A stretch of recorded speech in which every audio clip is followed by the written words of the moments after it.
রামসা, কম্পিউটারের টিচার, প্রত্যেকটা শ্রেণীর সংগঠনের সঙ্গে আপনারা বৈমাত্রিক সুলভ আচরণ করেছেন। আজকে বিরোধী দলে গিয়ে যারা 10,323 তৈরি করলো তাদের হয়ে আপনারা কুম্ভীরাস্ত্র দেখাচ্ছেন, কারণ সরকারে ফিরতে হবে আগাবার তাদেরকে ব্যবহার করে। বিগত দিনে ব্যবহার করেছেন কোর্টকে বৃদ্ধাঙ্গুষ্ঠ দেখিয়ে, কেন্দ্রীয় সরকারের গাইডলাইনকে তোয়াক্কা না করে, এখন আবার তাদেরকে ব্যবহার করে ক্ষমতায় ফিরতে চাইছেন। 10,323কে লাঠিপেটা কেন করেছে? আপনারা তো অজস্রবার করেছেন। আমাদের সরকার গঠিত হওয়ার পর এই কোভিড প্যান্ডেমিকে আমরা 10,323-এর প্রত্যেকটা পরিবারকে 35,000 টাকা করে মাননীয় মুখ্যমন্ত্রী প্রদান করেছেন, যাতে করে তাদেরকে না খেয়ে কোভিডের মধ্যে অসুবিধার মধ্যে পড়তে না হয়। আমাদের সরকার প্রায় 2 বছর সুপ্রিম কোর্টকে মানানোর চেষ্টা করেছেন আইনি লড়াইয়ের মাধ্যমে, তাদের পক্ষে কথা বলে, কিন্তু সুপ্রিম কোর্ট সেখানে রাজি হয়নি। এই ঘৃণ্য রাজনীতির যে পরিকল্পনা, তার থেকে ঘুরে দাঁড়ানোর জন্য আমরা আহ্বান জানাচ্ছি। মানুষকে ব্যবহার করে ক্ষমতায় ফিরে আসার যে চক্রান্ত, পরিকল্পনা, স্বপ্ন, তার থেকে ঘুরে দাঁড়ানোর জন্য আহ্বান জানাচ্ছি। US 5.6%, Brazil 4.7%, south Africa 4.6%। এইভাবে প্রতিটা দেশের সঙ্গে আইএমএফ গ্রোথ প্রজেকশন যেটা আরো আমাদের সরকার উপর আনা হয়েছে, তার আমরা তীব্র ভাষায় ধিক্কার জানাই। আবার বলেছেন যে বহিরাগত একজন ওএসডি, উনি ইলিগেলি রাজ্য সরকারের স্টাফকে দিয়ে নাকি মুখ্যমন্ত্রী সোশ্যাল মিডিয়া চালাচ্ছেন। মুখ্যমন্ত্রীর সেক্রেটারিয়েটে, সিএমও অফিসে কোনো সোশ্যাল মিডিয়া টিম নেই, এটা হচ্ছে আইসিএ দপ্তরের টিম, তথ্য সংস্কৃতি দপ্তরের টিম সোশ্যাল মিডিয়া চালায়। বহিরাগত বলছেন, আপনারা বহিরাগত পার্টি। যেই ওএসডির কথা বলছেন উনি দেশেরই লোক, ভারতবর্ষের লোক। আপনারা হচ্ছেন বহিরাগত পার্টি, এ দেশীয় পার্টি নয়, চীনের পার্টি, রাশিয়ার পার্টি। আপনারা ভারতবর্ষকে কখনো এগিয়ে যেতে চান না চীন থেকে বেশি। আপনাদের মনটা পড়ে থাকে চীনে, দেহটা পড়ে থাকে ভারতবর্ষে। তাই 1962 যখন চীন ভারতকে আক্রমণ করলো, আপনারা কি বলেছিলেন? কমিউনিস্ট পার্টির অবিভক্ত কমিউনিস্ট পার্টি সিপিআই একটা অংশ বলল যে চীন ভারতকে আক্রমণ করেছে, চীনকে নিঃশর্ত ক্ষমা চাইতে হবে। আরেকটা অংশ বলল যে চীন ভারতকে আক্রমণ করেনি, ভারত চীনকে আক্রমণ করেছে। যে অংশটা বলেছিল যে ভারতের বিরুদ্ধে, ভারত চীনকে আক্রমণ করেছে, সেই অংশটা হচ্ছে আপনাদের দল। দলের মুখপাত্র বলিনি, আমি সরকারের মুখপাত্র বলেছি। এটা দল দেখবে, দল বিবেচনা করবে, পার্টির প্রেসিডেন্ট বিবেচনা করবে। আমি এখানে সরকারের মুখপাত্র হিসাবে বিরোধী দলের যিনি পার্টির সম্পাদক, রাজ্য সম্পাদক, উনি যে আমার সরকারের উপর যে আরোপ এনেছেন তার বিরোধিতা করে আমি এখানে সাংবাদিক বৈঠক করেছি।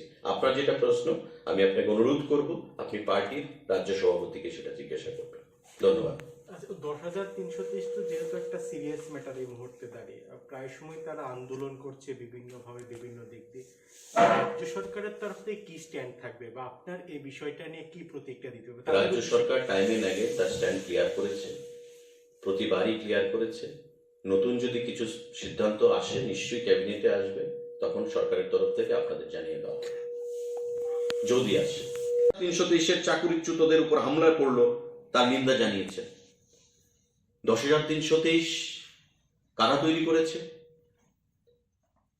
আজকে আপনারা 10,323-এর জন্য কুম্ভীরাস্ত্র দেখাচ্ছেন, মায়া কান্না। আপনারা যখন সরকারে ছিলেন কেন 10,323 হলো? হাইকোর্টের সিঙ্গেল বেঞ্চ কি বলেছিল? যে যারা মামলা করেছে তাদেরকে চাকরি প্রদান করার জন্য আপনারা সেটা না করে আপনারা ডাবল বেঞ্চে গেলেন। তদানীন্তন সময়ে দীপক গুপ্তা তাদের বিরুদ্ধে যখন রায় দিল, আপনারা সুপ্রিম কোর্টে গেলেন। আপনারা জানতেন চাকরিগুলো রাখতে পারবেন না। কেন্দ্রীয় সরকারের নিয়ম নীতিকে তোয়াক্কা করেননি, আইনকে বৃদ্ধাঙ্গুষ্ঠ দেখিয়েছেন, মানুষকে বিভ্রান্ত করেছেন, তদানীন্তন বিরোধী দলকে কাঠগড়ায় দাঁড় করিয়েছেন, কোর্টের রায়কে অবমাননা করেছেন, করে হাইকোর্টের রায়কে অবমাননা করে আপনারা সুপ্রিম কোর্টে গেছেন। সুপ্রিম কোর্ট আইন অনুযায়ী সিদ্ধান্ত নিয়েছে। আপনাদের মুখ্যমন্ত্রী যখন বিরোধী দল নেতা বর্তমানে ছিলেন মানিক সরকার, সম্মানিত, উনি তো 10,323-এর সঙ্গে দেখা পর্যন্ত করতেন না। আগরতলা শহরের রাজপথে এই মহাকরণের প্রধান ফটকের সামনে অনেকবার তাদেরকে লাঠিপেটা করা হয়েছে। শুধু টাকা চেয়ে থাকে, থানাতে যান, পুলিশ রয়েছে, কেস করুন, আইন অনুযায়ী ব্যবস্থা নেওয়া হবে। যদি আমাদের দলের কেউ নিয়ে থাকে, সেটা আমরা আগেও বলেছি, আজকেও এই সাংবাদিক সম্মেলনের মাধ্যমে আপনাদেরকে আমরা বলছি। তথ্য ছাড়া, যুক্তি ছাড়া, সততা ছাড়া মানুষকে এভাবে বিভ্রান্ত করবেন না। পার্টিকে, সিপিআইএম দলকে আমরা আহ্বান জানাবো। বর্ষার ফলে ক্ষতিগ্রস্ত কৃষকরা সরকার থেকে কোনো ক্ষতিপূরণ পাচ্ছে না। কৃষক প্রেম নতুন করে জেগেছে কমিউনিস্ট পার্টির। বিগত দিনে আমরা সেটা দেখিনি। 25 বছর তার অধিকাংশ সময় আমরা যখন থেকে বুঝি রাজনীতি, লাল ঝান্ডা মাঠে নামিয়ে দিত। কি? কৃষকদের কাছ থেকে ধান ক্রয় করতে হবে, এমএসপি সাপোর্ট প্রাইসে ধান ক্রয় করতে হবে। সরকার কার? বামফ্রন্টের রাজ্যে। উদ্যোগ নিত না। কেন্দ্রীয় সরকার বারবার বলতো ফুড ডিপার্টমেন্ট যে রাজ্য সরকার থেকে প্রস্তাব পাঠাও। কেন্দ্রীয় সরকারের সঙ্গে কোনোদিন রাজ্য সরকার থেকে প্রস্তাব পাঠানো হয়নি। সেই প্রচেষ্টা যে সাপোর্ট প্রাইসে কৃষকদের কাছ থেকে আমরা ধান ক্রয় করব, সেই জিনিসটা আমরা কখনো দেখিনি। কিন্তু মাঠঘাট গরম করতো, মিছিল মিটিং করতো, দিতে হবে, কিনতে হবে। কেন্দ্রীয় সরকার বঞ্চনা করছে, কৃষকদেরকে ভুল পথে পরিচালিত করত। আমাদের সরকার কৃষক বান্ধব সরকার। সরকার গঠিত হওয়ার পর নির্বাচনী প্রতিশ্রুতি অনুযায়ী আমরা আজকেও সেখানে জিরানিয়া মহকুমাতে ধান ক্রয় করা শুরু হয়েছে। সাপোর্ট প্রাইস কত? 19 টাকা 40 পয়সা। পার এমপি কত? 19,400 টাকা।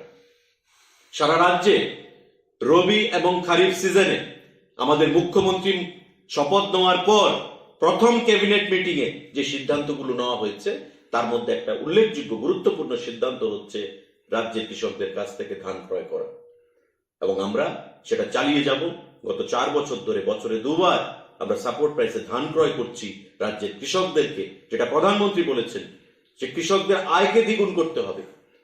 তারা আমাদেরকে অন্ন দিচ্ছেন, তারা আমাদের অন্নদাতা, লক্ষ্মী। তাদের আয়কে আমাদের দ্বিগুণ করতে হবে। তাই তাদের কাছ থেকে যারা ইন্টারেস্ট না হারিয়ে ফেলে কৃষিকাজে, তার জন্য সরকার তাদের কাছ থেকে ধান ক্রয় করছে। আজকে সাপোর্ট প্রাইস 19 টাকা 40 পয়সা। কেন আপনারা 25 বছর কিনতে পারলেন না কৃষকদের কাছ থেকে ধান? প্রধানমন্ত্রী পিএম কিষান পার্টি। আপনারা কখনো এশিয়াতে ভারত চীন থেকে এগিয়ে যাক কখনো মনে প্রাণে মেনে নিতে পারেন না। আমরা বিগত দিনে অনেক উদাহরণ দিয়ে দেখিয়েছি, প্রমাণ করেছি। রাজ্যের প্রাক্তন মুখ্যমন্ত্রী থেকে শুরু করে আপনাদের নেতৃত্বরা প্রত্যেকটা ক্ষেত্রে আপনারা চীনকে এগিয়ে রাখতে চান, ভারতকে পিছিয়ে রাখতে চান। ভারতের উন্নতি আপনারা মেনে নিতে পারেন না, ভারতের স্বাধীনতা আপনারা মেনে নিতে পারেননি। আজকেও কোভিড প্যান্ডেমিকের সময় আমরা দেখেছি সিপিআইএম দলের ভূমিকা অত্যন্ত ন্যাক্কারজনক। কারণ বরাবরই সারা দেশ সেটা জানে, পৃথিবী জানে, কোভিডের প্রথম ধাপ চীনের উনান প্রদেশ থেকে এসছে। আপনারা বাহবা কুড়াতে চেয়েছেন, সমর্থন করেছেন। সেই জিনিসগুলো থেকে বেরিয়ে এসে দেশাত্মবোধ, দেশমাতৃকাকে সম্মান করা, নিজের দেশকে সম্মান করা, সেটা শেখার জন্য আমরা আহ্বান জানাচ্ছি। সুতরাং বহিরাগত বলে যে কথাটা বলা হয়েছে, উনি দেশেরই লোক, ভারতবর্ষের সংবিধান এ কথা বলে না যে দিল্লি থেকে, কাশ্মীর থেকে, চেন্নাই থেকে, পাঞ্জাব থেকে যদি কেউ আমার রাজ্যে আসে সে বহিরাগত। বহিরাগত তাকেই বলবো যে আমাদের দেশের সংস্কৃতি যে জানে না, আমাদের দেশের মানুষকে যে ভালোবাসে না, দেশের দেশমাতৃকাকে যে ভালোবাসে না, যেটা হচ্ছে communist party of India, CPIM party. আমরা তীব্র ভাষায় তা ধিক্কার জানাই, বিরোধিতা করছি। আপনার এই সাংবাদিক সম্মেলনকে, মানুষকে আপনারা বিভ্রান্ত করেছেন, ঘোলা জলে মাছ ধরার আপনারা এটা অপপ্রয়াস আবার গ্রহণ করেছেন। মানুষ আপনাদেরকে আগামী দিনে ক্ষমা করবে না। ধন্যবাদ। প্রকাশ পায় তবে আপনাদের সরকারের অপদার্থতা সেটা প্রমাণ পেয়ে যাবে। হাইকোর্টে কেস করে ইউসুফ কমিশনের রিপোর্টকে সেখানে প্রকাশ করানো হয়েছিল তদানীন্তন সময়।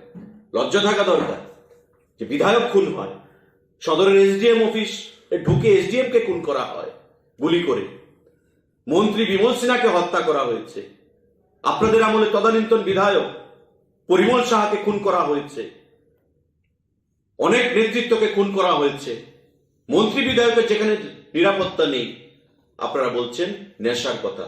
আর নেশার স্বর্গরাজ্য ত্রিপুরাকে কে বানিয়েছে? কার আমলে? আমাদের সরকার আমরা নেশার বিরুদ্ধে যুদ্ধ ঘোষণা করেছি। আমাদের মুখ্যমন্ত্রী নেশা এবং নেশা কারবারির বিরুদ্ধে যুদ্ধ ঘোষণা করেছে।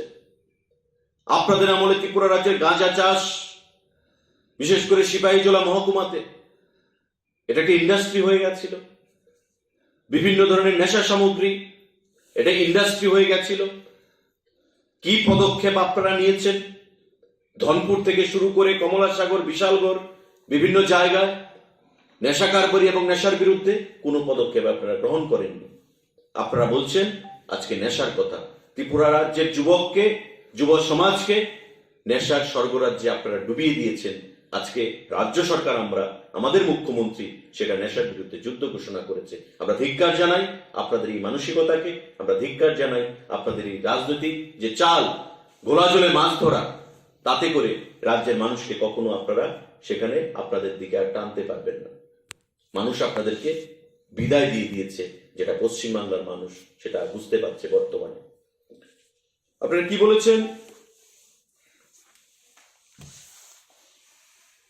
ত্রিপুরা মথার দল বিজেপির হয়ে কাজ করছে নাকি তা পরিষ্কার করতে হবে। একটা দল রাজনীতিগতভাবে কতটুকু দেউলিয়া। ত্রিপুরা মথা একটা অন্য রাজনৈতিক দল, separate political party. BJP is a separate political party.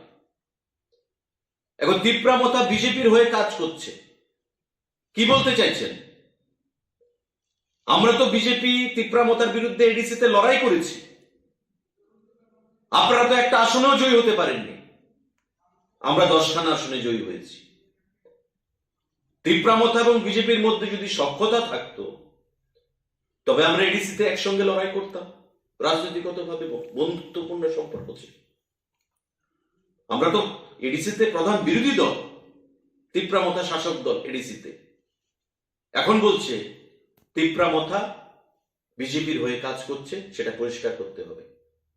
লজ্জা থাকা দরকার। কৃষকদের অ্যাকাউন্টে ডাইরেক্ট চলে যাচ্ছে। কেন আপনারা কৃষকদেরকে এই বেনিফিট বিগত 25 বছরে প্রদান করতে পারলেন না? এখন বলছেন কৃষকদের কাছ থেকে সেখানে সিম্পেথি আদায় করার জন্য মায়া কান্না কাঁদছেন তাদের জন্য। লজ্জা থাকা দরকার আপনাদের। একটা পার্টি কতটুকু দেউলিয়া হয়ে গেছে, এই পার্টি ক্ষমতায় হারিয়ে পশ্চিমবঙ্গে আমরা দেখেছি 34 বছর যারা শাসন কার্য পরিচালনা করেছে, আজকে তারা একটা আসনেও জয়ী হতে পারেনি। 294খানা আসন, একটা আসনেও জয়ী হতে পারেনি এই কমিউনিস্ট পার্টি। আজকে ত্রিপুরাতেও 18 সালে ক্ষমতায় হারিয়েছে। এখন মায়া কান্না কাঁদছে, কখনো বেকারের জন্য, কখনো কৃষকের জন্য, কখনো কোনো অংশের মানুষের জন্য। ঘোলা জলে মাছ ধরার জন্য সক্রিয় এই দল। ক্ষমতায় থাকার সময় কৃষকদের জন্য মায়া কান্না দেখানো যায়নি। এমএসপি রেটে ধান ক্রয় করতে পারিনি, এটা আমাদের সরকার আমরা করছি। পিএম কিষানের মতো স্কিম ডাইরেক্ট অ্যাকাউন্টে টাকা প্রদান করার তারা ঘোষণা করতে পারেনি। এটা আমাদের সরকার আমরা করেছি। কৃষকদের জন্য বীমার বন্দোবস্ত আমরা করছি। কৃষিকাজের সূচনা থেকে ফসল বিক্রি পর্যন্ত সমস্ত ধরনের ব্যবস্থা আমরা করে দিচ্ছি। মায়া কান্না কাঁদছে আজকে কৃষকদের জন্য।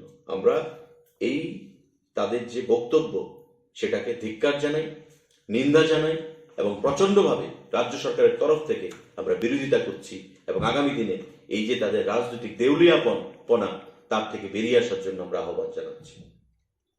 ওনারা কি বলেছেন? রাজ্যে চুরির সংখ্যা বাড়ছে, যার কারণ হচ্ছে নেশা আর অভাব। আমাদের সরকারের আমলে যদি চুরির সংখ্যা বাড়ে, আপনাদের সরকারের আমলে তো খুনের সংখ্যা বৃদ্ধি হয়েছিল। আপনাদের ক্যাবিনেট মন্ত্রী খুন হয়েছিল,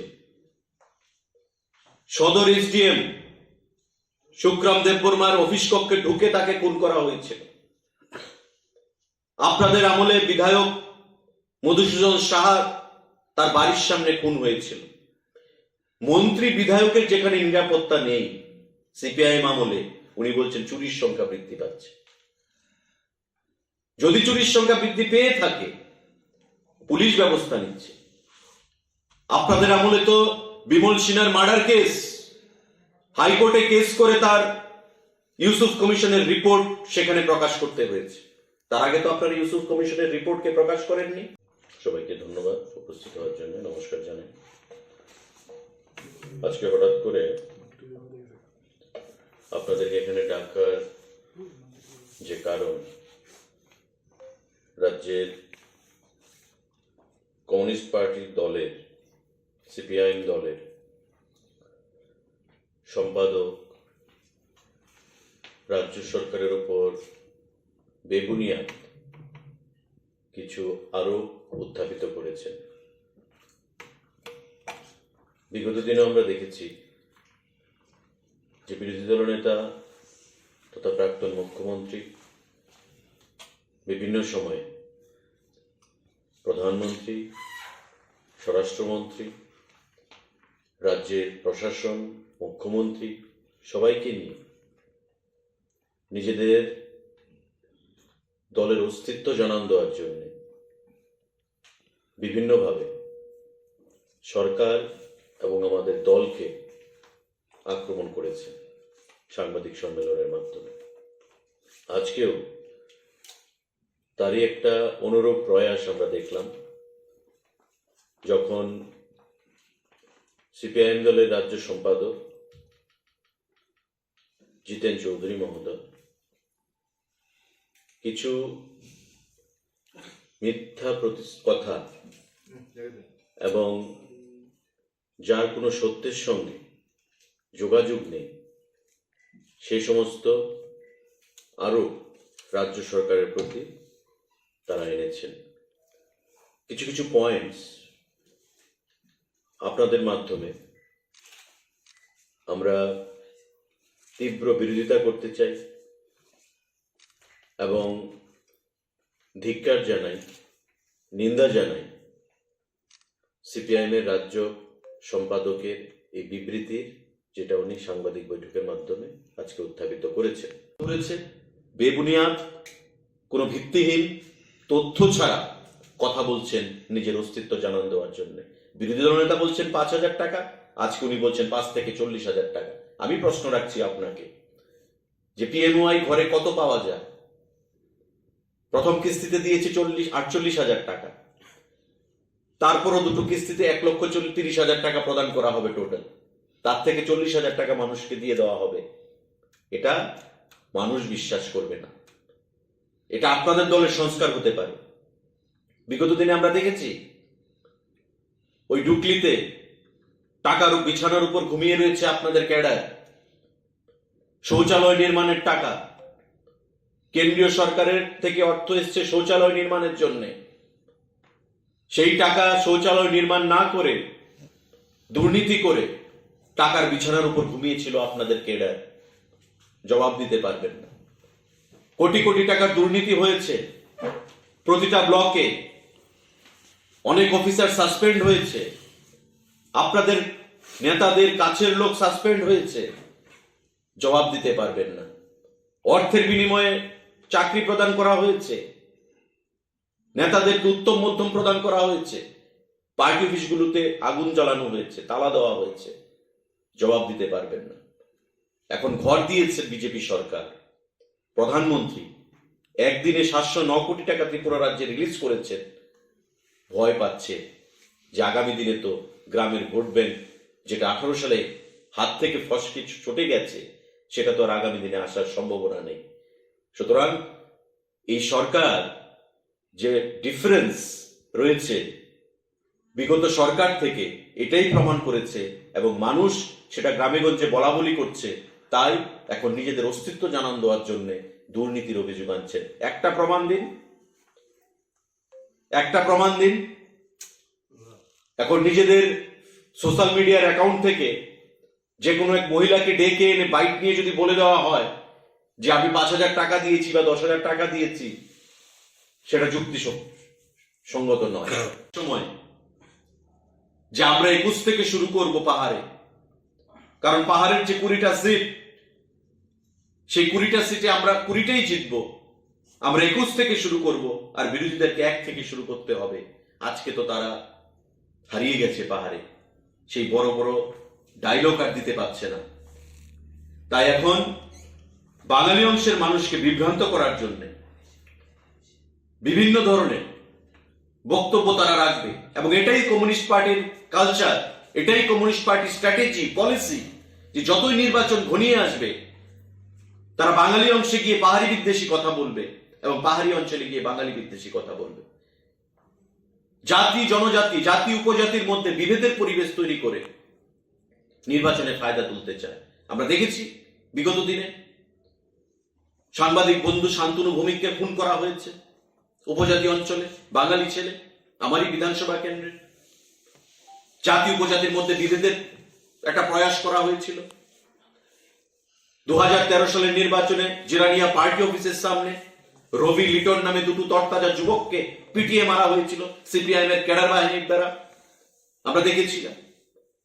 আমরা তার আগেও দেখেছিলাম নির্বাচনের আগে মান্দাই চমুনির গণহত্যা 26শে জানুয়ারিতে, 2003 সাল নির্বাচনের ঠিক প্রাককালে মান্দাই চমুনির 11 জন নিরীহ মানুষকে খুন করা হয়েছিল সেদিন, নির্বাচনে ফায়দা তোলার জন্য। জাতি এবং উপজাতির মধ্যে বিভেদের পরিবেশ তৈরি করে, দাঙ্গার পরিবেশ তৈরি করে, একটা অস্থির পরিবেশ তৈরি করে, আতঙ্কের পরিবেশ তৈরি করে নির্বাচনী ফায়দা তোলার একটা প্রয়াস প্রতিটা নির্বাচনের আগে তারা করে থাকে, এবং আজকে থেকে তারা শুরু করেছে তিপ্রামথা এবং বিজেপিকে একসঙ্গে এনে কাঠগড়ায় দাঁড় করানোর জন্য। রাজ্যের মানুষ এত বোকা নয় যে তিপ্রামথা বিজেপির হয়ে কাজ করছে কিনা। এটা আলাদা রাজনৈতিক দল, বিজেপি আর একটা রাজনৈতিক দল। এডিসিতে আমরা একে অপরের বিরোধী দল, আমাদের হয়ে তারা কাজ করবে, এটা দেউলিয়াপনা ছাড়া আমরা কিছু মনে করি না। রাজনীতিগতভাবে আপনারা দেউলিয়া হয়ে গেছেন, মানুষ আপনাদেরকে পাহাড়ে গ্রহণ করছে না, সমতলে গ্রহণ করছে না, মানুষ চাইছে না কমিউনিস্ট পার্টি ফিরে আসো। তাই ত্রিপুরা রাজ্যে আবার অস্থির পরিবেশ তৈরি করে আবার আপনারা ঘোলা জলে মাছ ধরতে চাইছেন। রাজ্যের জনগণ এই জিনিসগুলো কখনো মেনে নেবে না। আমাদের নীতি আয়োগের প্রাক্তন ভাইস চেয়ারম্যান অরবিন্দ পানাগারিয়া, উনি কি বলেছেন যে ইন্ডিয়ান ইকোনমি হ্যাজ রিকভার্ড হ্যান্ডসামলি। কোভিডের পর ভারতবর্ষের ইকোনমি হ্যান্ডসাম ওয়েতে রিকভারি করেছে, এবং ইন্টারন্যাশনাল মনিটারি ফান্ড IMF এর যে প্রজেকশন সেটা হচ্ছে ইন্ডিয়ান ইকোনমি 9% যেতে চলেছে, যেখানে চায়নার ইকোনমি 8.1% জিডিপি রয়েছে। তারপরও পার্টি সম্পাদক বলছেন যে ভারতের জিডিপি কমে গেছে। গদবাঁধা কথা, মিথ্যা কথা। নিজেদের অস্তিত্ব জানান দিতে হবে, তাই দিশাহীনভাবে সাংবাদিক সম্মেলন করে মানুষকে বিগত দিনের তাদের যে মিথ্যা বুলি, গৈবলসীয় প্রচার, তার থেকে তারা এখনো বেরিয়ে আসতে পারেনি। আমরা রাজ্য সরকারের পক্ষ থেকে সরকারের মুখপাত্র হিসাবে আমি তার তীব্র বিরোধিতা করছি এবং তার তীব্র নিন্দা জানাচ্ছি।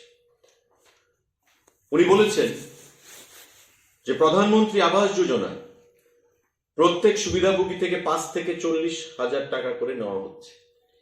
ওনারা ভেবেছেন যে এটা বিগত দিনে বামফ্রন্টের সরকার, যে পঞ্চায়েত থেকে মহাকরণ পর্যন্ত দুর্নীতির আস্থা করে সেখানে আস্থাঘর হিসেবে তারা প্রমাণ করতে পেরেছিল নিজেদেরকে।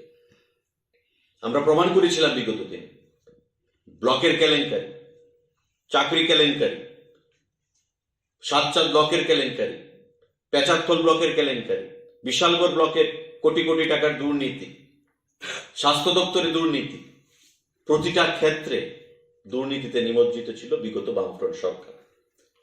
আজকে আমরা বলেছি যে একটা উদাহরণ দিই, বিগত কয়েকদিন আগে বিরোধী দলনেতা বলেছেন যে 5,000 টাকা করে নেওয়া হচ্ছে, এখন বলছে 40,000 টাকা করে নেওয়া হচ্ছে। আপনি তো গ্রাম উন্নয়ন মন্ত্রী ছিলেন একটা সময়। আসলে সহ্য হচ্ছে না। একদিনে প্রধানমন্ত্রী 709 কোটি টাকা ত্রিপুরা রাজ্যে সেখানে রিলিজ করেছে রাজ্যের মানুষের জন্য। ফার্স্ট ইনস্টলমেন্ট 48,000 টাকা করে, প্রায় 1.5 লক্ষ বেনিফিশিয়ারি। এই 1.5 লক্ষ বেনিফিশিয়ারিকে বিজেপি একসঙ্গে 709 কোটি টাকা 48,000 টাকা করে প্রতি পরিবার পিছু প্রদান করেছে। সেটা সহ্য হচ্ছে না, জ্বলন হচ্ছে তাদের। কারণ মানুষ এখন গ্রামে গঞ্জে বলছে যে আগে তো সিপিআইএম এর সঙ্গে একটা ঘর পাওয়ার জন্য 2 বছর মিছিল মিটিং এ যেতে হতো, পার্টি অফিসগুলোতে ভিড় জমাতে হতো, লাল পতাকা নিয়ে রাস্তায় হাঁটতে হতো। এখন তো বিজেপি সরকার, মোদিজির সরকার, বিপ্লব দেবের সরকার, মিছিলে আর হাঁটতে হয় না, অ্যাকাউন্টে টাকা ডাইরেক্ট চলে যায়। দুর্নীতির কারণে ভারতের জিডিপি মাইনাসে চলছে। উনি হয়তো দেশের খোঁজখবর রাখেন না, বা কমিউনিস্ট পার্টি গোয়েবলসীয় পার্টি, গোয়েবলস যেভাবে একটা মিথ্যাকে বারবার বলে সত্য করার প্রচেষ্টা চালিয়েছিল, এই কমিউনিস্ট পার্টিও সেই গোয়েবলসীয় পার্টি, গোয়েবলসীয় প্রচারে বিশ্বাস করে। এটা সঠিক যে কোভিড প্যান্ডেমিক, তখন ভারতের জিডিপি দুর্বল ছিল। সারা বিশ্ব, কোভিড তো চীনেরই প্রদান করা, চীন থেকেই কোভিডকে ছড়ানো হয়েছিল। চীনের জিডিপিও মাইনাসে সেখানে দুর্বল হয়ে পড়েছিল কোভিড পরিস্থিতির সময়। সারা বিশ্বের জিডিপি সেখানে দুর্বল হয়ে পড়েছিল। তো স্বাভাবিকভাবে ভারতবর্ষ তার থেকে বাইরে নয়। আজকে ভারতের জিডিপি কোথায়? কোভিডকে পরাজিত করে প্রথম এবং দ্বিতীয় ধাপে, আজকে আমরা তৃতীয় ধাপে চলছি। প্রথম এবং দ্বিতীয় ধাপে ভারতের জিডিপি যে ধাক্কা খেয়েছে, ভারতবর্ষের প্রধানমন্ত্রী সেটা স্বীকার করেছেন। ব্যবসা বাণিজ্য, উৎপাদন সমস্ত কিছু বন্ধ হয়ে পড়েছিল। কেন্দ্রীয় সরকার মানুষকে বাঁচানোর জন্য ভ্যাকসিন আবিষ্কার করেছেন, বিনামূল্যে ভ্যাকসিন প্রদান করেছে। আমাদের রাজ্যেও আমরা 91% ভ্যাকসিন প্রদান করেছি। তখনকার সময়ের কথা টেনে এনে ভারত সরকার বা আমাদের নরেন্দ্র মোদীর নেতৃত্বে বা আমাদের রাজ্য সরকার কিভাবে আমরা প্রথম এবং দ্বিতীয় ধাপে কোভিডকে আমরা মোকাবিলা করেছি সেই প্রসঙ্গে কথা না বলে, কোভিডের সময় সিপিআইএম দলের ভূমিকা কি ছিল সে বিষয়ে কথা না বলে, নেতারা তো আমরা দেখেছি মানুষের সংস্পর্শে যেতেন না, ভয়ে ঘরের মধ্যে নিজেদেরকে আবদ্ধ রেখেছেন। পার্টি সম্পাদক, বিরোধী দলনেতা, সিপিআইএম দলের নেতৃত্বরা ঘরের মধ্যে নিজেদেরকে আবদ্ধ রেখেছেন বাঁচার তাগিদে। এবং আমাদের প্রধানমন্ত্রী বা কেন্দ্রীয় সরকারের দেওয়া ভ্যাকসিন নিজেরাই সেখানে নিজেদেরকে প্রদান করিয়েছেন বাঁচার জন্য। এটা প্রত্যেকের অধিকার। কিন্তু যে কথাটা বলেছেন যে সরকারের ভুল নীতির কারণে জিডিপি মাইনাসে চলছে, ইন্টারন্যাশনাল মনিটারি ফান্ড কি বলছে? আইএমএফ, ফাস্টেস্ট গ্রোয়িং ইকোনমি পৃথিবীর মধ্যে ভারতবর্ষ, ইন্ডিয়া 9%, চায়না